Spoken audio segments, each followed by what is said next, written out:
Ô, glória! Então, eu acredito que vai ser muito bom.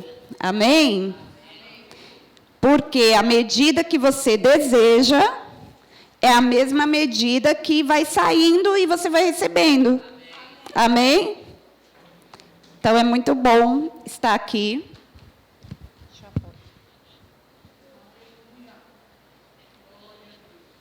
Muito bom estar aqui com vocês. E o que foi preparado para hoje à noite é mais uma pitadinha de informação da parte de Deus, junto fé e ciência, para nos instruir, nos orientar e nos deixar mais forte ainda. Amém? Porque quanto mais nós conhecemos, menos a gente vai sofrer. Quem acredita nisso? Então, é conhecendo a verdade, que a verdade te liberta. Certo? E por não conhecer também, a gente faz o quê? Perece. Amém, queridos? Então, às vezes, a gente está perecendo tão somente porque falta a informação. Mas fala, graças a Deus a informação chegou? E agora, nós não vamos mais tropeçar naquilo que a gente não conhecia, porque agora, conhecendo, a gente não vai tropeçar mais. Certo? Amém? Então, semana passada, eu comecei... Quem não esteve aqui semana passada, que eu vou fazer uma introdução. Pronto, você que não esteve, olha só, tudo que você perdeu. Vamos lá. Semana passada, a gente aprendeu sobre o caminho que o inimigo faz para alcançar a nossa mente, porque o desígnio de Satanás é alcançar a nossa mente. Por quê? Porque se ele tiver o controle da nossa mente, ele vai dominar todo o resto. Sim ou não?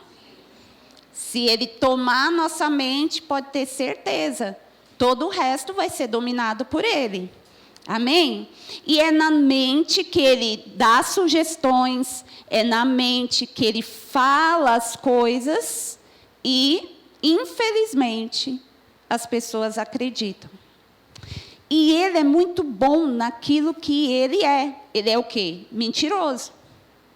E ele é muito bom nisso, vocês sabiam? Então, como ele é muito bom em mentir, o que nós temos que fazer? Não acreditar. Certo? Quantas vezes, às vezes, a gente vai conversar, uma pessoa cristã está chorando. E aí você pergunta, o que foi? Não, está acontecendo isso, isso, isso. É mentira de Satanás, é mentira de Satanás. Aí eu falo, mas por que está chorando? Você acabou de dar a resposta, é mentira de Satanás. Então, por que choras? Não chora por aquilo que vem do mentiroso. Amém? Ao contrário, busque conhecimento, busque se revestir da armadura e vai para a guerra. Amém? Porque a gente também não é daquele que foge. Ok? Certo? Então, bora lá. Então, vamos pensar... em casa, eu fiquei meditando a respeito disso, de pensar em uma espiritualidade emocionalmente saudável. Amém? Para que não haja confusão sobre o que é fé. Porque muitas vezes nós não estamos agindo por fé. Nós estamos mentindo para nós mesmos e dizendo que é fé. Ok? Então, é necessário conhecer a palavra de Deus para que não haja essa confusão e a gente fica sofrendo os danos por conta desse engano. Certo? Então, vamos em busca, durante esses dias, de sermos seres, como somos espiritual, mas emocionalmente saudável. Amém? E eu fico muito feliz também de saber que você está bem receptivo em querer embarcar nisso. Isso é um bom sinal. As pessoas estão querendo se sarar. As pessoas estão querendo se curar. Na verdade, estão cansadas de viver dessa forma, sendo escravas das próprias emoções. Amém? Então, vamos lá. O que não pode acontecer? Ser espiritualmente emocional, a espiritualidade emocionalmente saudável não tem nada a ver com uma realidade de negação, que é o que eu acabei de falar para vocês. Não é negar o que está acontecendo que foi embora. Isso não é fé e é uma negação, mas o fato de você negar não significa que ela não exista. Está bem aí. Eu vou fingir que não estou vendo. Vou dizer que não existe. Isso não vai trazer a cura. Amém? Então, a gente está destruindo algumas ideias também. Não, é só eu dizer tal palavra que eu já vou estar sarado. Não. A partir do conhecimento, você vai dizer a palavra correta e aí você vai ficar sarado. Lembra do conceito? Você precisa primeiro crer. Porque se você fala sem crer, sem acreditar no que está falando, não vai servir. Porque o que vai acontecer é exatamente aquilo que você está crendo. Isso nos leva a pensar um pouco mais. Em que eu estou crendo? A gente diz assim, que foi o salmo que eu até esqueci, então era para hoje. Que o Senhor realizará o desejo do nosso coração. Amém? Não é bom saber disso? Mas vamos pensar, o que deseja o seu coração? O que o seu coração, de fato, está desejando? Se aquilo que você está dizendo com a boca, o Senhor realizará o desejo do meu coração. E aí você declara, eu desejo isso. E lá no seu íntimo, diz lá dentro de você, eu tenho medo. Eu nem estou acreditando tanto assim. Será que é mesmo? Olha a sua crença instalada lá dentro. Por isso que a palavra reforça dizendo, quando você crê, creia sem o quê? Duvidar.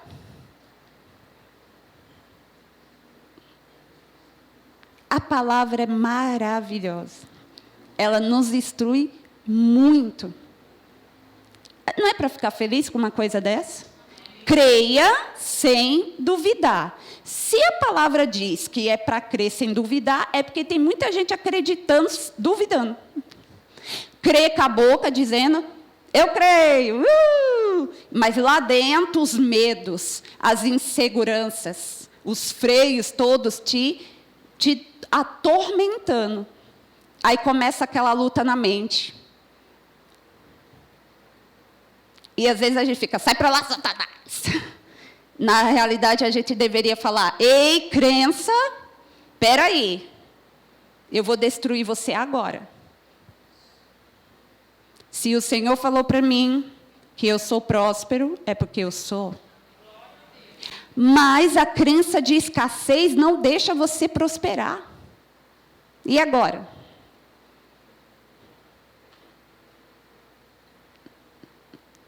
Todo mundo bem pensando, né? Meu Deus, que crença é essa? E sabe como que você reafirma essa crença? Todos os dias, quando os seus hábitos confirmam aquilo que você acredita.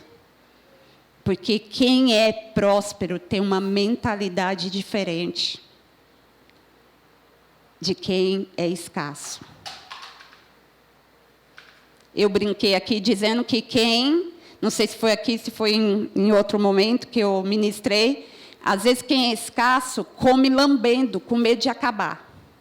Quem é escasso tem medo de acabar a comida, ajunta resto de sabonete, reaproveita coisas que era para ser jogada no lixo.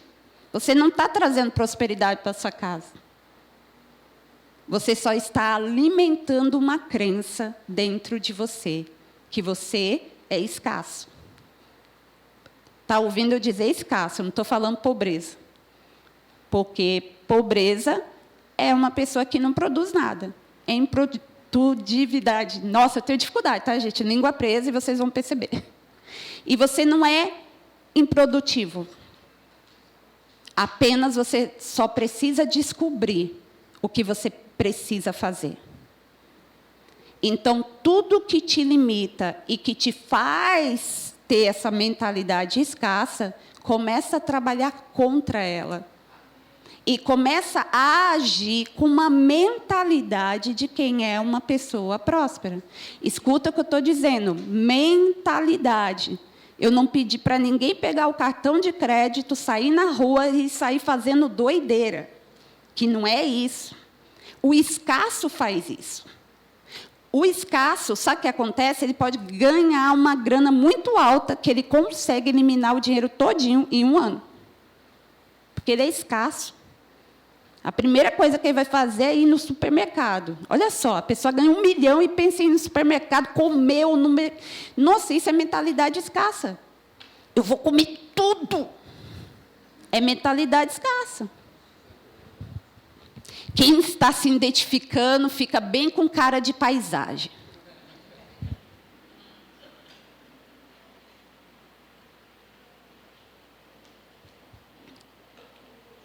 Interessante saber sobre isso, né? Aí o Senhor fala assim, o que deseja o seu coração? O que impede você de realizar as coisas? Diga, crença.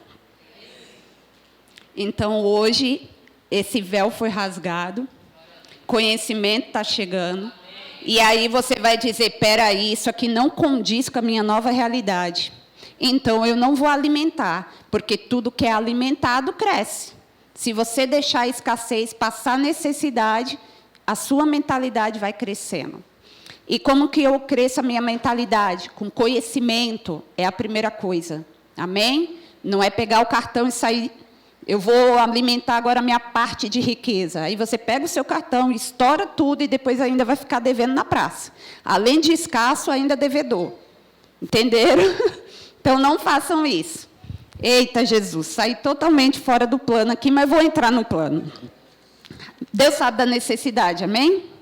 Então, a gente só segue o curso. Mas vamos lá. Eu anotei aqui, abram para mim em João 10:10. Para mim revelar uma coisa assim tão inédita, né? Que parece que ninguém sabe. Olha lá o que ele faz. Ele vem o quê? Somente para roubar, matar e destruir.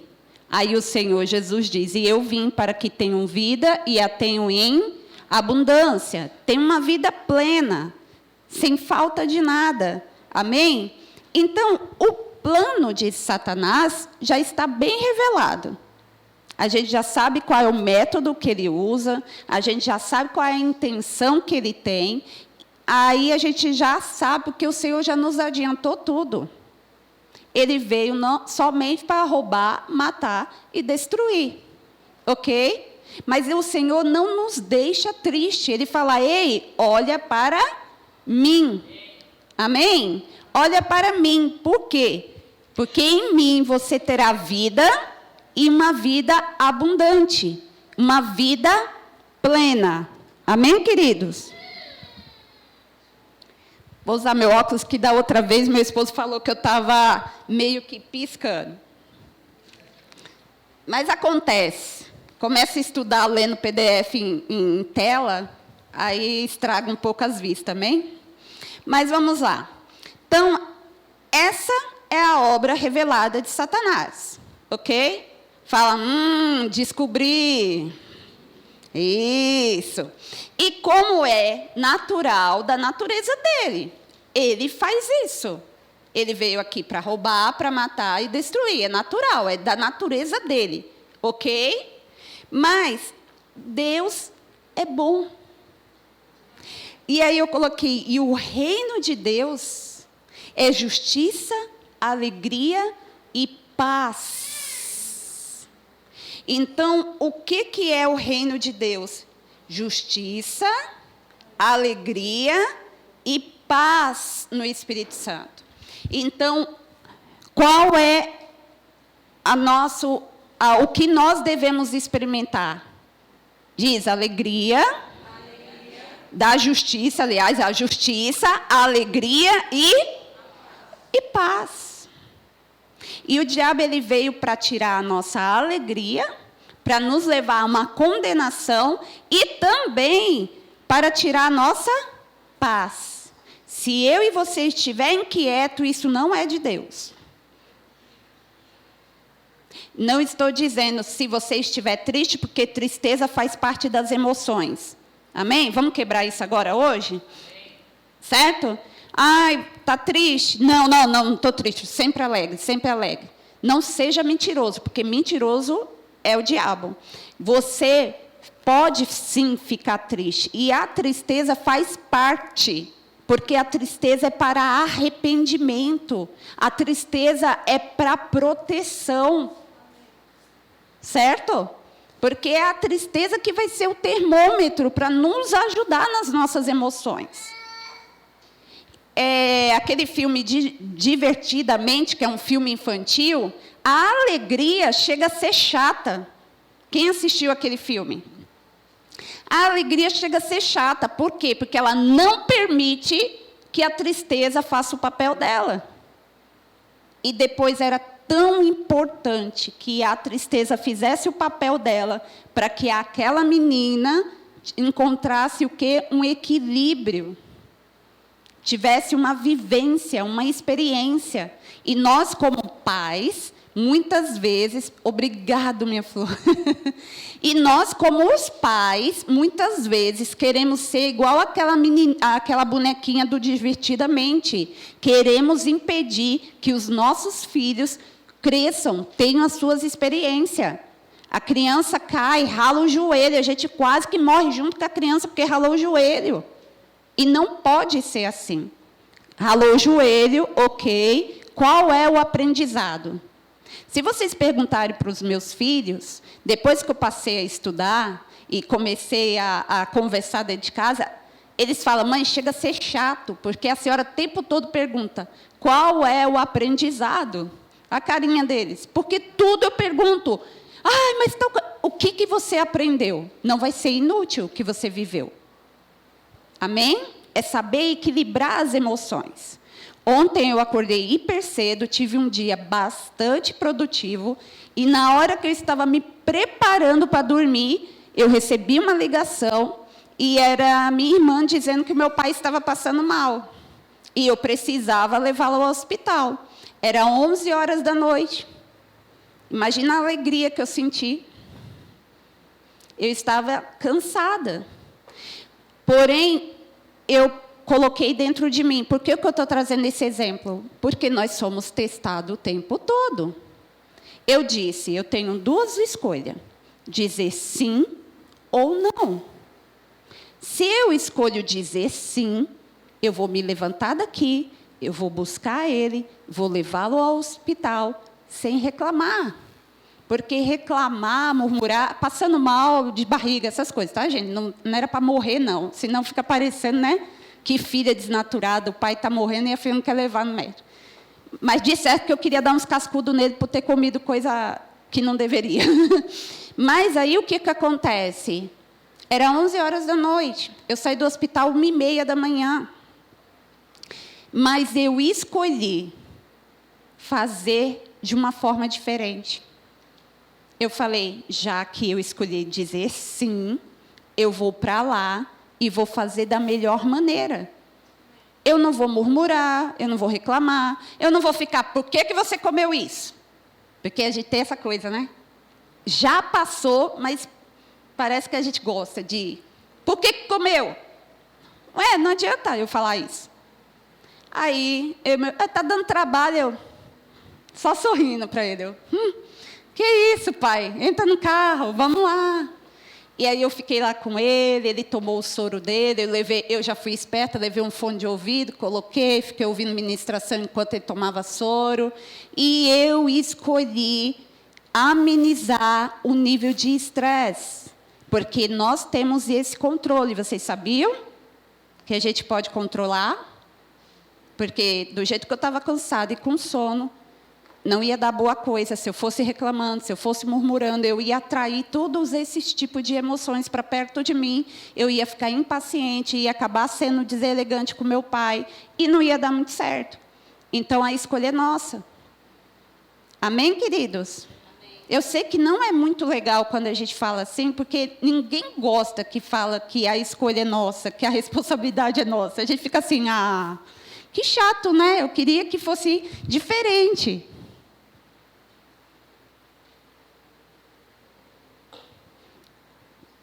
Mas, agora, eu quero trazer para vocês alguns dados em números, só para a gente ter noção do que estamos falando a respeito de saúde mental. Então, vamos lá. A OMS, que é uma Organização Mundial da Saúde, divulgou uma nota de revisão mundial sobre a saúde mental desde a virada do século. Então, essa contabilização que eles fizeram, eles descobriram que é quase 1 bilhão de pessoas, incluindo 14% dos adolescentes no mundo, viviam com pelo menos um transtorno mental. E que também o suicídio foi responsável pelo aumento do número de mortes. O que eu estou falando desses dados? Em que época? Agora, na virada do século, e depois, o momento que pegamos a pandemia também, houve um aumento de 25% do que era antes. Por quê? Nós nascemos para relacionamento. Amém? E na pandemia, a gente tinha que se relacionar com os da casa. E aí nós descobrimos que as casas não iam tão bem assim. Porque as pessoas acordavam e cada um ia para um canto. Então, some todo mundo. Chega só à noite, o estresse não era tanto. Amém? Não passava tanto tempo junto. Porém, na pandemia, ficou todo mundo no mesmo cantinho. Então, o número de adoecimento foi muito maior. Certo? Então, vamos lá. Pessoas com condições graves de saúde mental morrem, em média, de 10 a 20 anos mais cedo. Essa foi uma informação que eu pensei, misericórdia. Uma pessoa que sofre de saúde mental, ela reduz. Por quê? Reduz a sua qualidade de vida, então também vai reduzir os seus anos de vida. Amém? Então, vamos lá. A depressão e a ansiedade aumentou em 25%, como eu tinha dito para vocês, na época da pandemia. O índice de deprimidos e ansiosos, que era elevado antes do alastramento do Covid-19, cresceu ainda mais após a emergência sanitária. Aí vem um comentário aqui de uma psiquiatra. Ela diz assim: antes da pandemia, o Brasil tinha o primeiro lugar em prevalência dos transtornos ansiosos e o terceiro lugar em transtornos depressivos. Comenta Vanessa Favaro, que ela é uma psiquiatra e ela também é diretora dos ambulatórios do Instituto de Psiquiatria lá na USP, certo? O isolamento durante a pandemia 19 também teve impactos diretos na vida das pessoas. E as alterações comportamentais que seguem um caminho de normalização pela pessoa como sintomas. Aí agora eu vou parar aqui.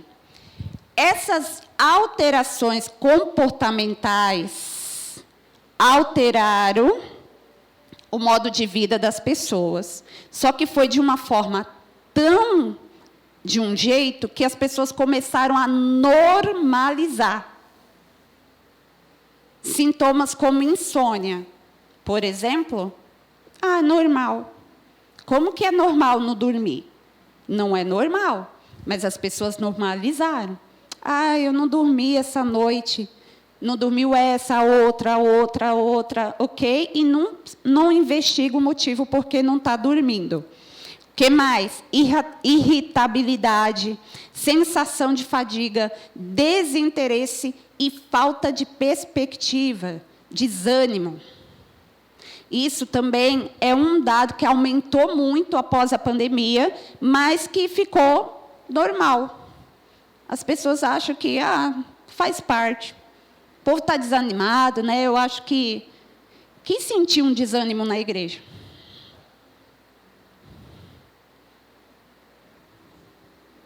Viu que é algo bem sutil? A gente ficou em casa e as pessoas começaram a adoecer por estar em casa. Descobriram que os seus lares também estavam precisando de socorro, de ajuda, porque as pessoas não estavam se suportando. Aumentou o número de suicídio.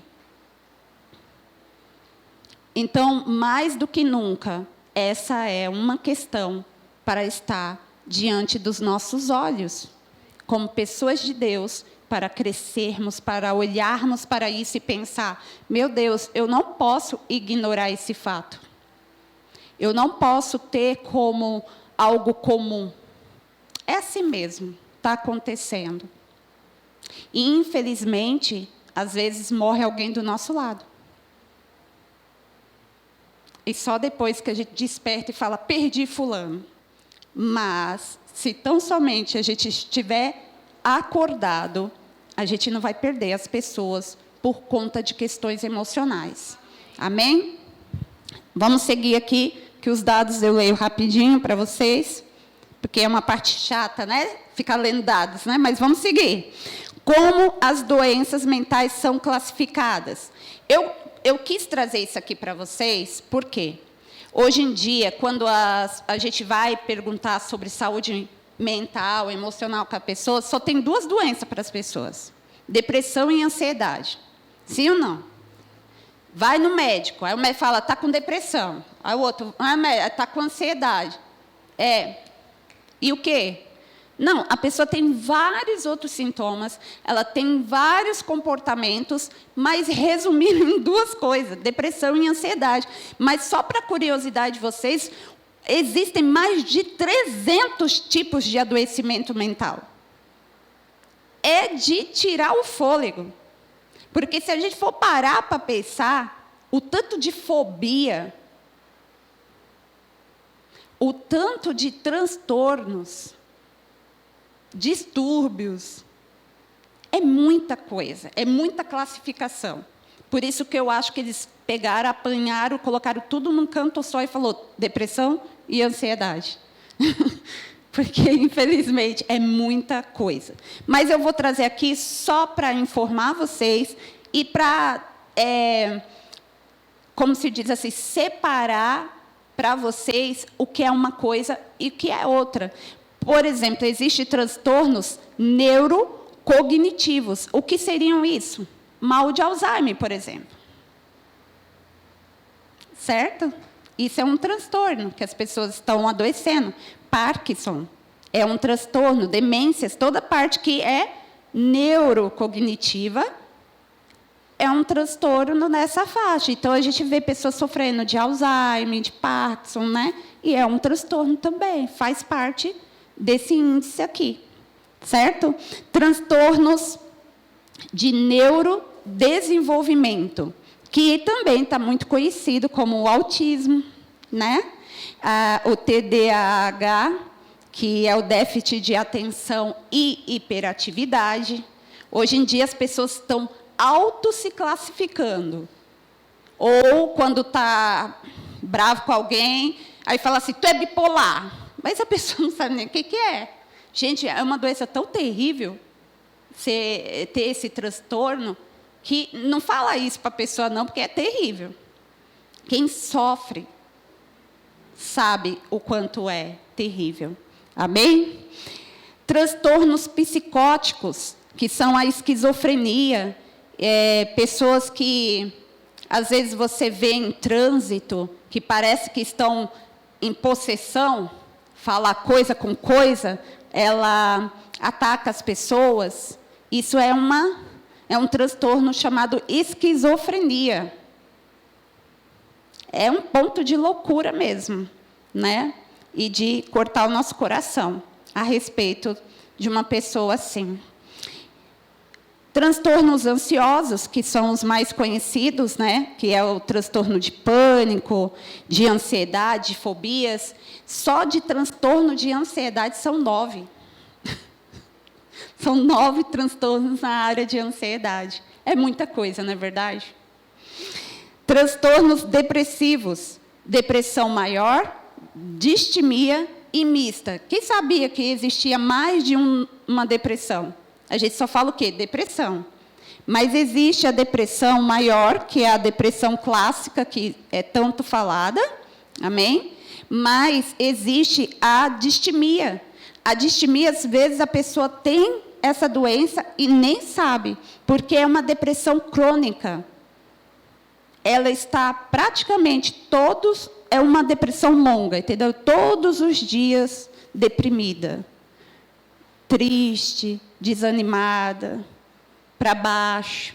Sabe aquelas pessoas tão negativas? Ó Deus, ó vida, ó azar, que a gente até se irrita com tamanha negatividade. A gente fala, para de falar negativo. Mas, às vezes, a pessoa ela tem esse transtorno, sabia? E ela nem se percebe, porque a vida é tão dura para mim. Ó Deus, fulano tem uma estrela na testa, eu estou com uma plaquinha nas costas, azarado. Ó vida cruel. Existem pessoas assim. Ela acorda, em vez de dizer, oh, glória a Deus, que dia bom, eu acordei. Só o fato de acordar já seria motivo para agradecer. Aí diz, vixe, o dia está tão cinza, acho que vai chover. Vou molhar meu pé. Ai, meu Deus, tem que pensar em pegar o guarda-chuva. Se olha se está sol, aí vai dizer, eu vou suar hoje. Meu Deus, vou ter que carregar uma outra peça de roupa. Entendeu a distimia? Nada está bom. Mas fica feliz que tem tratamento, amém? Fala, glória a Deus. E a depressão mista, que me fez chorar. Porque quando eu fui estudar sobre a depressão mista e eu ouvi um psiquiatra falando, eu fiquei com tanta compaixão de quem tem depressão mista, porque é só você pensar, é depressão, ou seja, queda do humor, e ao mesmo tempo um pico. Isso tudo aqui, ó, dentro da cabeça. A pessoa fica com a cabeça rodando. Aí ela fica lá embaixo e ela está lá em cima, o humor dela desce e sobe. E não é bipolar isso, tá? É da ansiedade mista, e que a pessoa tem, parece que uma síndrome, né, do pensamento acelerado, que não para. E em consultório as pessoas falam assim, como, pelo amor de Deus, fazer parar? Eu não consigo. É tipo atormentador, porque não para, não para, não para, não para. Eu chorei quando eu fui estudar sobre isso, porque eu fiquei pensando, meu Deus, imagina na cabeça de uma pessoa assim, né? Mas vamos seguir. E nós temos também os transtornos de personalidade, que tem muito filme que fala sobre transtorno de personalidade antissocial, borderline, transtorno bipolar, que eu estava falando, e o mais famosinho e último, que muita gente deve conhecer, que é o transtorno narcisista, né? Agora está ficando um pouquinho famoso o transtorno narcisista, que é o tal do imperador, né? A pessoa que é narcisista, ela parece que ela é imperador, porque ela se sente melhor do que todo mundo, e ela pisa mesmo, porque, no fundo, ela quer se sentir bem. Então, para se sentir bem, ela maltrata a outra pessoa. Isso é um transtorno também. Transtornos relacionados ao uso de psicoativos, né, como álcool, cigarro, drogas, e transtorno do sono, que é a insônia ou a hipersonolência, e entre outros. Quais as causas de doenças mentais? As causas são muitas. São fatores ambientais, ou seja, estilo de vida, o que você come, como você vive, ou seja, a gente já cai nessa daí. Amém? Vamos olhar para a nossa vida, vamos ver o que a gente está nutrindo o nosso corpo, vamos ver o estilo de vida que a gente está vivendo, e fatores como também genético e fatores químicos, que é um desequilíbrio químico no cérebro, tem que falar devagar a palavra, porque a menina aqui tem a língua presa, como baixa concentração da serotonina. Então, o que acontece? Às vezes, a pessoa ela está com depressão e não é de fundo emocional, é de um fundo químico, certo? Então, é por isso a importância de procurar um médico, para que você possa saber se é um fundo químico, se é um fundo fisiológico, né, que você precisa fazer para saber seus hormônios, você precisa fazer exames. Cada médico vai pedir... Deixa eu virar aqui, gente. Cada médico vai pedir aí um apanhado de exame para descobrir de fato o que você tem. O que você não pode fazer é ficar sem a informação, certo? E aí, o que acontece? Eu quero animar você de procurar um médico, um profissional, para avaliação. Mas existe um preconceito muito grande em relação a isso. Mas chegou a informação e vocês não vão ter preconceito a respeito disso, amém? Então, aqui, você procurando um neuro, ele vai te ajudar através das imagens. Você sabia disso? Que eles fazem exames de imagem, e é assim que descobre o Alzheimer, através desses exames de imagem. Porque o nosso crânio, eles estudam, eles veem em todas as partes, e eles vão mostrar para ele aonde que está a falta. Eles vão o médico vai descobrir se é um fundo emocional ou físico. E aí vai aplicar a correção. Às vezes a pessoa está sofrendo de uma depressão ou de qualquer outra coisa, de um fundo que não é emocional, e sim físico. Amém? Então, é muito importante procurar um médico por conta disso. E o médico psiquiatra, existe aí um conceito, um estigma social muito grande, que médico psiquiatra é médico de doido. Quem já ouviu isso? Quem tem receio de ir ao psiquiatra?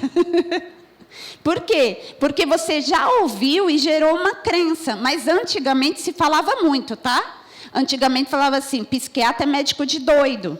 E aí, o que aconteceu? Parece que esse médico de doido colou lá no psiquiatra, porque todo mundo fala, eu fui no médico, mas não tem coragem de falar que foi no médico psiquiatra, porque dá vergonha. Olha que coisa terrível, dá vergonha, eu não posso ir no médico psiquiatra. Por quê? Porque se meu irmão da igreja souber, ele vai me julgar. Meu querido, vai cuidar da sua vida. Porque mesmo que se você for julgada pelo teu irmão, você ter saúde é melhor. É melhor do que você ficar enfermo e seu irmão te julgando do mesmo jeito. Então, vá cuidar da sua vida. Vá fazer os seus exames. Vá ao médico procurar saber. E lá, ele vai passar exames para você fazer, de laboratório. Exames, né, para saber como está aí toda essa parte hormonal, e vai te ajudar. Certo? Outro preconceito é sobre as medicações. Todas as medicações têm efeito colateral. Qualquer remédio que a gente toma tem reação adversa. Se você tomar um dipirona, ele vai te dar uma reação adversa. Toda medicação tem. Agora, existe também um mito que toda medicação na área mental é viciante. E isso não é verdadeiro. Nem toda medicação é viciante. Ok? Então, não fica com medo por causa disso. Se você for no médico com bastante informação, ele vai ver que você não é bobo. E aí ele vai cuidar de você melhor. Certo? Porque ele vai avaliar a sua fala, vai fazer ali a sua ficha e você vai dizer, eu quero saber se eu tenho algum problema aqui químico, então, por favor, pede exames de imagem para mim. Eu preciso passar no neuro, então eu vou lá. Para se tirar um diagnóstico de transtorno, leva-se bastante tempo. Amém? Certo, meus queridos? E aí, vem a parte do terapeuta também, que é a minha parte, que é onde a gente vai trabalhar a área emocional. A gente ajuda, através da psicoterapia, a gente ajuda a pessoa a fazer esse caminho de volta, a ter a saúde.